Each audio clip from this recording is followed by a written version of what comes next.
Здравейте хора и други аналитични индивиди. Това е епизод 5 от нашето приятно и безаварийно пътуване по красиви малки шосенца в източната част на Сърбия. Ето, сега това е Владичин хан. Я да видим. Ето и знаците спазват. Изглежда нормално и приятно място.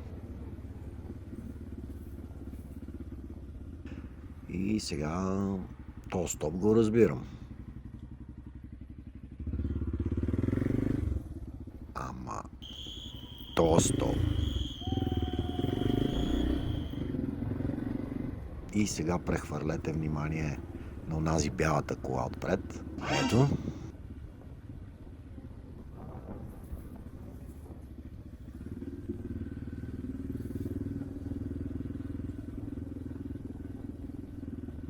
Сега тук една жена си ходи и си отвори вратата. Няма пресичам да се оглеждам нещо. Не, тя си е в хола тази женица. Някой знае ли какво значи школа? Написано на лентата. Много ми е любопитно.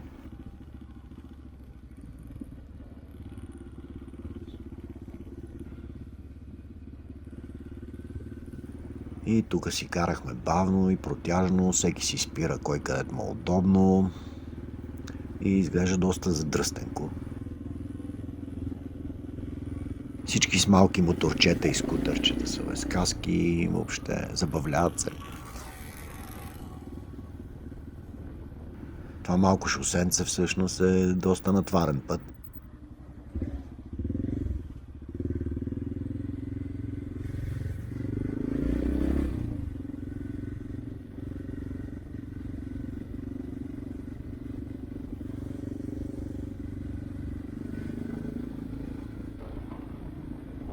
Ето един внушителен мост. Предполагаме магистралата от Ниш.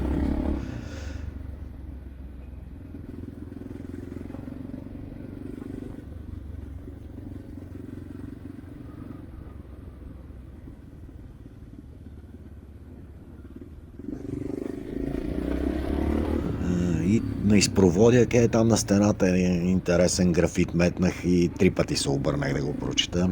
Пише Грубари. Нямам идея какво е това, някаква банда или отбор. Некой, ако знаеш, ще ми е много любопитно да сподели какво значи това Грубари. Много готино изпращане от града. Чао, Грубари. Сега тук продължаваме и всъщност целият път, наистина целият път до Сургулица, селата се преливат едно в друго. Просто табелките са на едно и също място, свършва едното, почва другото.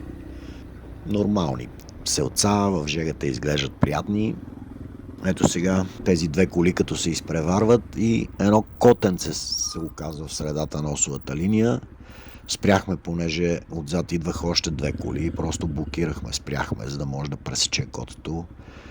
Стана ми много неприятно, ама абсолютно нищо не мога да направим в този момент. Какво да слезем от моторите, да го вземем, да го дигнем на бордюра или какво да си го вземем с нас ли? Нали?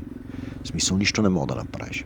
Колкото и ни беше неприятно, продължихме и така или иначе ще си караме с скорост подходяща за населени места. Смятам да си поупражним въображението. Какво да бъде този път? Сещам се за един интересен разговор с приятели, който проведохме в една прекрасна лятна вечер край огъня на едно чудесно планинско място. Темата беше за разликата между преди и сега в придобиването и запазването на познания, т.е. информация. Преди всички сегашни дигитални чудеси да станат реалност, хората трябваше да полагат огромни усилия да придобият познания, за да ги използват цял живот в ежедневието или в професиите си. Тоест мозъците ни с всичките си милиарди синаптични връзки бяха настроени да имат много хард диск и малко рам, за да управляваш тази информация. Сега с сегашните интернет търсачки и смартфоните, в които сме си завряли лицата по 16 часа на ден, информацията, която ни е нужна, за да разберем нещо, за което никога не сме чували, е на няколко клика. И да отворя една скоба в това разсъждение, дори не намесвам изкуствените интелекти, защото те вече отвеждат нещата до съвсем друго ниво. Затварям скобата. Тоест с лесния достъп до информация и съхранението и някъде там в облаците на човешкия мозък му се налага да се пренастрои. Сега вече му трябва много рам, за да оперира добре в океана от безкрайна информация и малко хард диск да запомни какво да свърши следващите 5 минути. Това все още не е фантазиране, това си логични размишления. Както вече знаем, човешкият мозък е безкрайно мощен орган и какво би могло да се случи в еволюционен план, да речем, за следващите 100, 500 или дори 1000 години, ако въобще оцелеем като вид до тогава. И сега да почнем да си фантазираме. Да речем, че голяма част от бившия хард диск се пренастрои на RAM. Обаче все още друга много голяма част от тези милиарди синапсиси ще си остане безработна. В реалността вече си имаме наоколо в пространство всякакви електронни чудеси, като Wi-Fi, Bluetooth и всякакви там микровълни на 5G мрежата, нали? Тоест те вече са елемент от околната среда. Та да речем, че мозъка ни реши да еволюира и да си изгради комуникативни центрове, за да може да използва тези дигитални промени в настъпилата нова реалност. В смисъл, какъв му е проблема на мозъка да заделим некъв малък ресурс за биорутер, примерно. Да речем, че успее. Човечеството щастливо, безжично и безинтерфейсно почва да си рови из мрежата. Да, ама ако всички могат да роват всичко, как скриваш от другите какво роиш? Или ако не всички могат, тогава това ще доведе до междувидова ненавист, омраза и конфликти. А в това сме перфектни като вид, нали? Найс. Сега тук може да се позабавляваме като метнем в микса и малко жанрове. Примерно киберпънк. Да речем спират тока и тия, дето не могат да функционират без тази връзка, какво? Кличват се и почват се бутат в стените като NPC-та в бъгава видеоигра или какво? Или пък комедия, да речем. Винаги чисто злато. Само си представете безбройните комични ситуации в такова общество. И нема пъне се да измисляш и да снимаш шорт с телефона, за да качваш мрежата. Само си намисляш вица или практичната шега и всички могат да я видят. Трилър. Само си представете сегашните паразити и хищници на обществото с тази способност. И още сценариите са безкрайни. И тук вече може да си развихрите въображението, като добавите в уравнението и изкуствения интелект. Трябва да си дадем сметка обаче на какъв етап от развитието си ще е сегашното дигитално бебе, докато нашите мозъци се пренастроят еволюционно.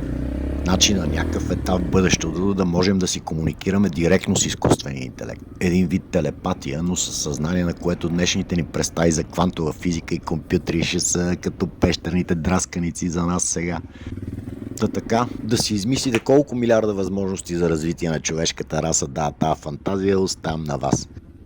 Напишете в коментарите какво ви хрумва по тази тема и може да обсъдим в някое бъдещо видео.